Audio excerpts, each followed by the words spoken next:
세계의 악녀 일. 악인들의 행위들은 남녀 구분 없이 세월이 오래 흘러 아무리 오래된 옛 일이라 하여도 절대로 사라지지 않고 시간이 갈수록 살이 붙어가며 오히려 과장되기도 합니다. 사실 세상의 악인들 중 대부분은 남자들이긴 하지만 이번 콘텐츠에서는 그동안 세상에 알려진 세계 각지의 몇 안 되는 악녀로 이름을 올린 여인들에 대한 스토리를 테마로 진행됩니다. 동서고금을 막론하고 악녀라 이름 붙은 여인들의 동일한 특징은 그녀들 옆에 거의 대부분 진정한 권력을 가지고 있거나 모종의 힘을 쥔 남자가 붙어 있거나 아니면 막강한 가문의 힘이 뒷받침되고 있다는 것을 알 수 있습니다. 한마디로 여인들 혼자서만은 악녀로 불려질 만큼 못되고 악한 행위를 하기는 힘들었다는 것을 알 수 있는 대목이기도 합니다. 따라서 어쩌면 악녀는 모종의 남자나 주위 환경이 만들어내는 하나의 산물이라고 할 수도 있지 않을까 하는 생각이 들기도 합니다. 하지만 악녀로 이름을 올린 여자들은 상황에 따라선 남자들 이상으로 권력을 쥐고 흔든 경우도 있고 오히려 남자들 위해서 군림하듯 살았던 경우도 있습니다. 악녀라는 명칭을 얻은 여자들을 보면 대부분 자기 뜻을 받들어 그대로 따라주지 않는 상대를 가차없이 잔인하게 죽여버리거나 하는 광기 어린 살인을 지속적으로 저지름으로써 세상을 놀라게 만들기도 했습니다. 이번 브레이크 타임 동안 이러한 악녀들 중 그들이 저지른 악행이 특히 악독하여 대표격으로 인식되는 경우를 선정하여 연재 형식으로 다루어 나가며 콘텐츠를 진행하게 됩니다. 악녀들은 동서고금을 막론하고 언제나 몇 명씩은 존재했고 가장 오래된 악녀와 가장 최근의 악녀는 둘 다 모두 중국에서 나왔었습니다. 물론 근대에 치러진 세계 2차 대전 시기에 독일군 감옥소의 여자 간수의 사건 등 현대에 일어난 악녀 사건도 없는 것은 아니지만 악녀의 대표격인 것들이 그랬었다는 것입니다. 그 사이에 유럽과 한국, 일본 등지에서도 중국의 악녀들을 무색하게 할 정도로 악랄한 행위를 저지른 악녀들이 역시 제법 많이 있었습니다. 이번 방송에서는 헝가리의 대표적 악녀인 엘리자베스 바토리의 악행을 테마로 진행합니다. 엘리자베스 바토리라는 악녀는 1561년 헝가리의 귀족 집안에서 태어나는데 이 집안은 재산과 권력 모두를 가진 당시 매우 막강한 집안이었기 때문에 자신들의 막대한 재산과 영지가 다른 가문으로 가는 것을 막기 위해 근친 결혼을 많이 했습니다. 이런 근친상간의 원인으로 집안에 정신병자와 기형아들이 많이 태어났고 그중 한 명이 악녀 엘리자베스 바토리였습니다. 그러나 바토리는 매우 아름다운 미모를 갖고 태어났고 15이 되는 해에 자신보다 10살 이상이 많았던 전쟁광인 한 백작과 결혼을 했습니다. 결혼은 했지만 워낙 전쟁을 즐기다시피 좋아했던 남편은 성에서 그녀와 함께 생활하기보다는 전쟁터에 나가 있는 날이 많았기 때문에 바토리는 대부분 혼자 외로운 생활을 하게 됩니다. 대부분의 시간을 전쟁터에 나가 있는 남편 대신 항상 그녀의 곁에 있는 것은 시어머니였고 전통적인 장군 가문의 큰 어른답게 시어머니는 매사에 엄격하고 절도 있는 매너를 바토리에게 세뇌시키듯 주입했습니다. 실상 바토리의 결혼 생활은 말이 결혼 생활이지 실제로는 감옥이나 다름없는 엄격한 규제 속에서 살아야 했기에 그녀는 점차 말수가 적어지고 냉담하며 음습한 여자로 변신해 가기 시작했습니다. 또한 나이가 들어가면서 바토리 가문의 근친 결혼으로 인한 집안의 내력인 간질병이 그녀에게 찾아왔고 마음속에서부터 점점 악한 기운이 솟아올라 어둡고 이상한 내용과 악한 내용의 책들을 가까이 하기 시작합니다. 그렇게 지내던 중 시어머니의 간섭 역시 갈수록 더해져 구박에 가까운 행태가 되자 그것에 대한 스트레스가 극에 달하던 중 미신의 심취에 사악한 마법에 빠져있는 시녀들이 바토리에게 접근해왔고 그 시녀들의 게임에 빠져들면서 악녀로 돌변하기 시작했습니다. 당시 농부들 같은 평민들은 귀족들 입장에서 보면 거의 가축과 같은 동물 정도의 수준에 불과한 입장이었기 때문에 바토리는 그런 농부의 딸들을 유인해들여 마법의 실험 대상으로 삼기 시작합니다. 바토리가 시녀들의 사주를 받고 저지른 악녀의 행위는 농부의 딸들을 잔인하게 고문한 뒤 아무렇지도 않게 죽여버리는 것이었습니다. 남편인 백작이 51세에 전사해버리자 그동안 자신을 엄하게 대하고 결국 구박까지 했던 시어머니를 성 밖으로 내쫓아버리고 악마에 대한 숭배가 시작됩니다. 엘리자베스 바토리는 엄청난 미인이었고 겉으로 보기에는 천사처럼 매우 선한 용모를 갖추고 피부는 특히 아름다워 우유빛과 같을 정도로 환상적인 몸을 갖고 태어났다고 합니다. 또한 그녀는 당시 백자들이 글을 못 읽을 정도로 교육을 받지 않는 시대였지만 남자들을 능가할 정도로 매우 총명하였고 헝가리어는 당연했고 라틴어 로마어에도 능통할 정도로 제대로 된 교육을 받아 상당한 지적 수준에 올라 있었다고 전해집니다.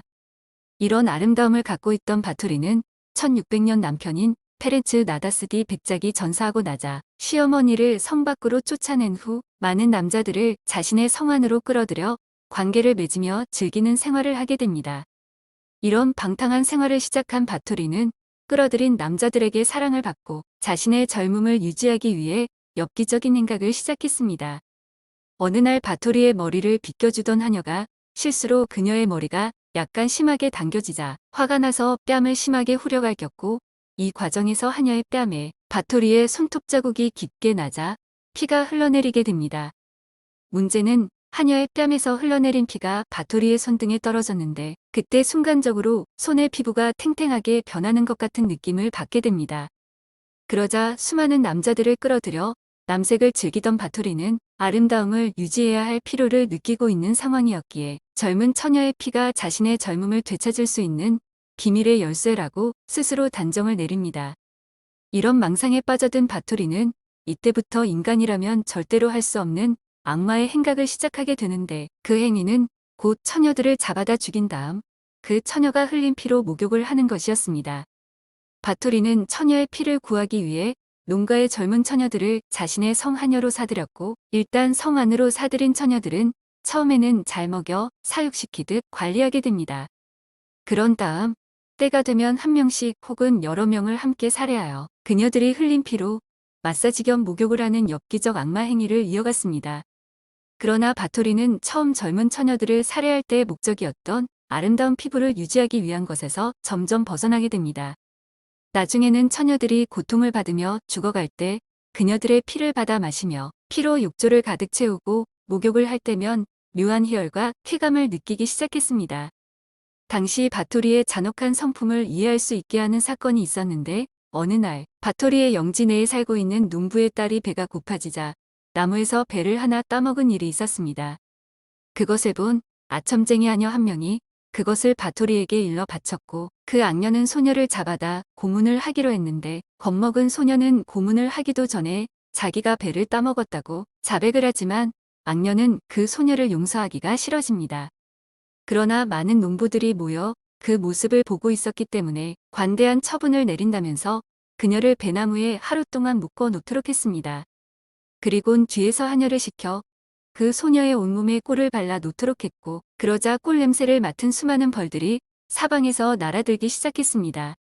수없이 날아든 벌들은 소녀의 전신에 묻은 꿀을 먹기 위해 달라들어 그녀를 쏘기 시작했고 수없이 많은 벌들에게 온몸을 쏘이는 소녀는 처절한 비명을 질러댔으나 소용없이 결국 온몸이 퉁퉁 부어올라 죽고 말았습니다. 소녀가 죽은 후에도 벌떼들은 한동안 계속 날아들었고 후에는 개미와 구더기들이 달려들어 그녀의 시체를 파먹었는데 그 모습을 보고 있는 농부들은 바토리의 잔악한 행동에 진저리를 치며 고개를 돌렸습니다. 하지만 농부들은 헝가리의 왕가 가문의 왕녀였고 권력의 중심에 있는 바토리의 잔인함에 대하여 감히 한마디의 불평도 할 수 없었습니다. 엘리자베스 바토리가 즐겨 사용했던 젊은 하녀들을 고문과 살해할 때 사용한 도구는 사람들이 일명 철의 인형 또는 철의 여인이라 불리고 있는 것입니다. 이것은 바토리가 독일의 유명한 장인에게 특별 주문하여 제작한 것으로 사람처럼 매우 정교하게 만든 실제 사람 크기의 철제 인형이었습니다. 벌거벗고 있는 여인의 모습으로 등신대에 서 있는 인형이었고 피부도 사람과 똑같은 색이 칠해져 있었으며 눈과 입도 열릴 수 있는 기계 장치까지 되어 있었고 머리카락도 있었다고 합니다. 바토리가 젊은 소녀들의 피를 필요로 할 때면 젊은 하녀를 벌거벗겨 인형 앞에 세워놓으면 인형에 장착된 기계가 작동하여 톱니바퀴가 움직여 인형은 두 팔을 올려 앞에 있는 여자를 감싸 안습니다. 철 인형이 여인을 감싸 안으면 곧바로 인형의 텅 비어있는 가슴이 열리는데 좌우로 펼쳐지듯 열린 문에는 좌우에 5개나 되는 칼날이 붙어 있었다고 합니다. 젊은 하녀를 감싸 안은 인형은 그녀를 가슴속으로 끌어들인 후 열린 가슴을 닫았는데 이때 인형의 몸속에 갇힌 하녀는 필사적으로 몸부림치며 빠져나오려고 하게 됩니다. 하지만 여자가 몸부림을 치면 칠수록 5개의 칼날에 온몸이 찔리고 뼈가 부서지며 처녀의 온몸은 갈갈이 찢겨져 나가며 피가 솟아 나오게 되는데 이 피는 미리 만들어 놓은 홈을 따라 흘러 바토리의 욕조로 쏟아지게 되어 있었다고 합니다. 이 철의 인형 외에 철의 새장이라고 불리는 것도 있었는데 사람이 겨우 들어갈 정도의 크기로 만든 새장 모양의 물건이었습니다. 젊은 하녀를 무리하게 그 속에 집어넣고 도르래를 사용하여 허공에 매달아 놓으면 이때 기다리고 있던 마귀에 빠져 바토리의 악행을 돕고 있는 시녀들이 벽에 걸린 스위치를 누르고 수십 개나 되는 가시들이 새장의 창살에서 여인이 갇힌 쪽으로 튀어나오게 됩니다. 공포에 질린 소녀는 온몸을 움직여 가시를 피해 보려고 하지만 허공에 매달려 있는 새장은 오히려 크게 흔들리기 시작하며 몸이 새장 안에서 잘게 잘라지고 부서지듯 하여 피가 뿜어져 나와 아래에 놓인 큰 용기 안으로 흘러내리게 된다고 합니다. 이때 새장 아래에서 바토리가 쏟아지는 하녀의 피를 맞으며 샤워를 했다고 하는데 과연 인간이 진정 이럴 수 있었을까 하는 의구심이 드는 대목입니다. 이 시기에 바토리가 있는 체이터성에 팔려 들어간 소녀들은 다시는 살아 돌아오지 않는다는 소문이 파다했지만 성 밖의 농부들은 가난 때문에 거금을 주는 것에 현혹되어 딸들을 성으로 들여보냈다고 합니다. 처녀들을 모아들이는 일은 토로코라는 하녀와 간호사였던 일로나가 맡아서 했고 피를 짜내는 일은 시종들과 마법사들도 동원됐었다고 전해집니다. 바토리의 이러한 악녀 행각이 들통나게 된 것은 농부의 딸들로만은 피가 부족해지자 귀족의 딸들에게까지 손을 대다 꼬리가 잡혔다는 설이 있습니다. 또한 체이터성의 소문이 널리 퍼져 그곳에 흡혈귀가 산다는 소문이 파다해지는 바람에 교구의 사제가 이런 소문을 듣게 되어 들통이 났다는 설도 있으나 모두 확실한 것은 아니라고 합니다.